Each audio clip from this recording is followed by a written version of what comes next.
Good morning and welcome to my YouTube channel, and I'm Sweater Freak and this is Sweater Freak's Knitting Lounge episode 14, and my cat wanted to be in the video, so he's in the video for at least a little bit because he was scratching at the door and it would have been kind of bothersome to have him meow on the other side of the door anyway, so I decided to keep him for now. His name is Smokey, and he is a big cat. Big fluffy cat. All right, so this is gonna be a short episode because I actually don't have any questions this week, but I wanted to show you something that I've been working on, and I just put this for a test, and I'm pretty excited about it and how it worked out. It took me about a month to kind of work things out, and it's a scarf hood, ribbon Welt Scarf hood. I'm wearing it right now. Once I let the cat go, I'll show you, I'll show you how it works. Yeah, so I haven't done any introductions, or have I? Yes, I have. So yes, if you are a repeat watcher, thanks for coming to watch again. If you are new, welcome to my channel. And hope you like it. And I talk about knitting, actually only knitting and yarn. Yeah, what else? That's pretty much it. All right, so I have been seeing this trend since last year, and I've actually seen the trend in all the online stores that are kind of like, more or less like progressive and fashion forward. And last year I had a poll in my group whether you guys wanted to have something like this, and a lot of people said yes, but I kind of got distracted in other things. And then when I saw the trend is actually starting to come to the knitting, like hand knitting world, I thought, okay, well, maybe I should revise this and do a matching scarf hood for the ribbon Welt series, which I already have a hat, a cowl, and a regular scarf, which I'll show you in a second, just to remind you if you haven't seen it before. And I didn't have any yarn that I could recommend for the pattern because, the only yarn that I had that fit the criteria for this kind of design was, I don't think it's produced anymore, or at least I couldn't find where you could buy it. And I had it in my stash for, 10 years, and this is what I made this from because of the strike. Anyways, I'm gonna let the cat go. I can't do anything with him on my lap. I know, it's just sleepy time.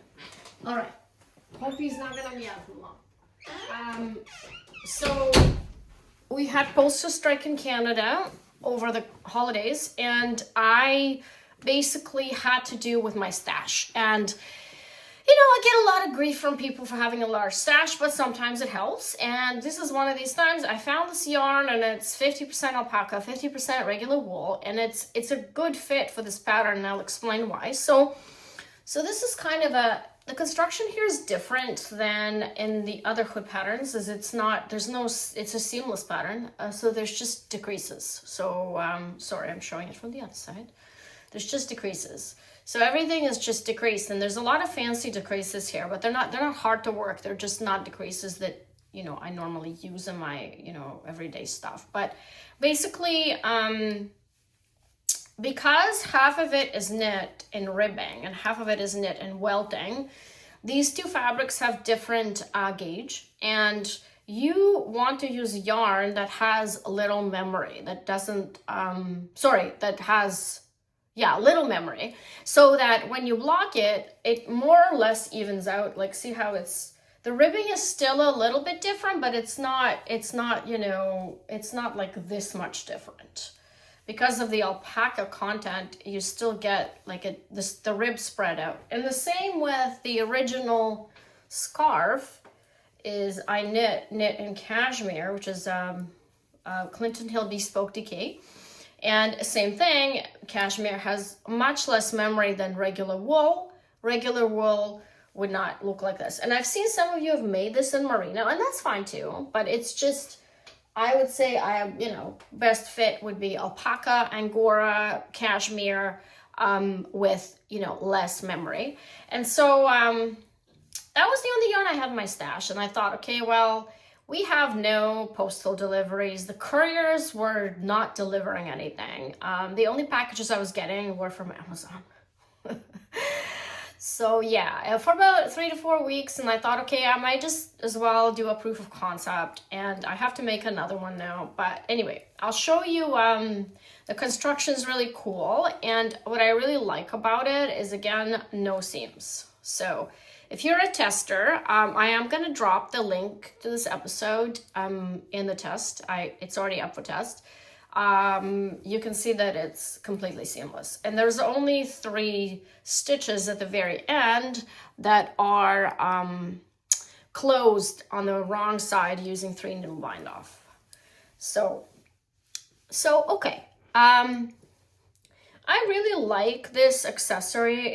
It's fashionable, and it's very feminine and useful, you know. So what I did is I really like when there's a little bit of hair in the front, and you just kind of go like this, and I didn't make the ends too long because I didn't want to overwhelm myself when wearing it. I might gift this one away though. So yeah, I mean, it's very it's got a little bit of that kind of like a traditional bonnet, how do you pronounce it, bonnet look to it. And funny enough, one of my testers actually messaged me and said that New York Times has an article about how this kind of design is now kind of the adult hat of the moment. And of course, when you're too hot or whatever, you can just take this down and it just remains like a hood in the back. And you know, you can wear it as a scarf, obviously. So this is the thing for the moment, and I thought, you know, this would be a really good contribution for this series. I am planning to add more patterns to this ribbon welt collection, so to speak. I didn't when I made the hat 4 years ago, I didn't actually plan it for it to be a collection, but it just so worked out like that. So yeah, and it's got you know, slipped edge, so you kind of have that nice finished look. And I'm gonna take that off because it's getting too warm here. So yeah, I have you know, I put it up for test, and hopefully in sometime in the mid February, we will you know, I'll have the pattern for release, and there's still, you know, a month and a half of winter to knit that. This actually knits pretty quickly because it's DK weight, so it doesn't take like a month to knit or anything like that. I mean, it took me a long time because I reworked the hood. I had to rework the hood because I wanted to have that nice round shape here. That kind of gradual, it was that kind of gradual. And so I had to research different decreases. And so it took me a little bit longer, but if you're just working the pattern, it should be nice and easy. And also what I've done is on my channel, I have the tutorials for all these decreases. So, and in the pattern, there's links.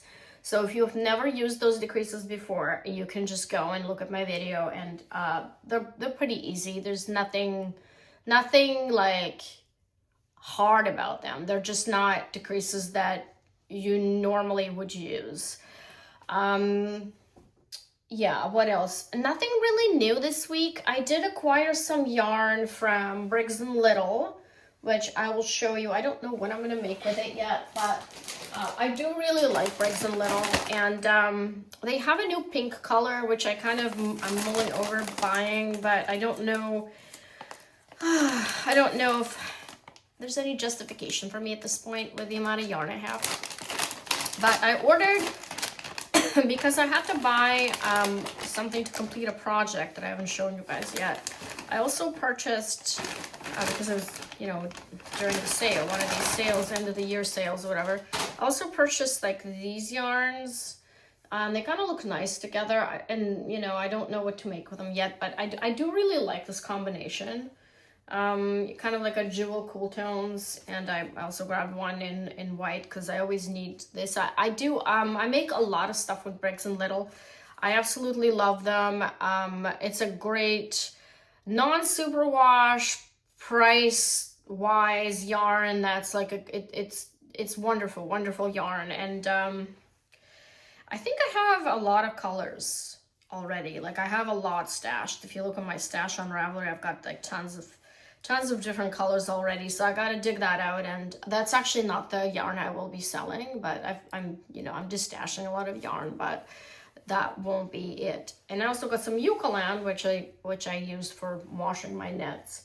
And that's pretty much it. I've been really cautious about acquiring yarn because, I talk about this every week. I have so much that I just feel like there's just not enough time for me to work through it. But when I buy something, I want to make sure that I'm gonna knit something with it now. So it's more of a,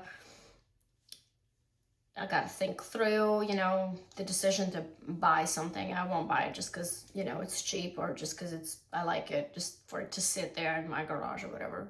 Yeah. So that's pretty much it.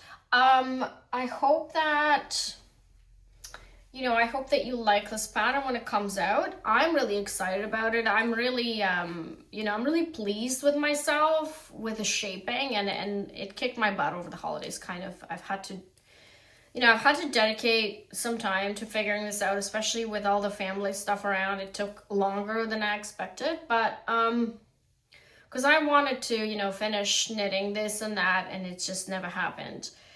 I'm still working through that sweater that's going to be up in about a couple of weeks. So busy, but this one I'm really glad for the way it worked out. And I promised to gift this to my sister. So I need to make another one, and I don't know if I'm going to keep the other one. I might just mail that away too, but we'll see. I find that I really like this kind of mix too, like cashmere, wool and alpaca, because it's got a little bit of heft, but at the same time it's it's not like memory, it doesn't remember everything like wool doesn't the rib doesn't go together right away. So for the purpose of this, and obviously cashmere would be the ultimate choice. Like this scarf I wear quite a bit every time I head out, something to throw over, my clothing. It always works really well because it's my favorite gray. Anyway, that's it for today. Just a short update for you guys. And as always, if you would like to submit a question, there is a link down below the show notes. There, you can do that. Yeah, that's pretty much it. And thanks for joining me today for yet another episode of Sweater Freak's Knitting Lounge. Bye.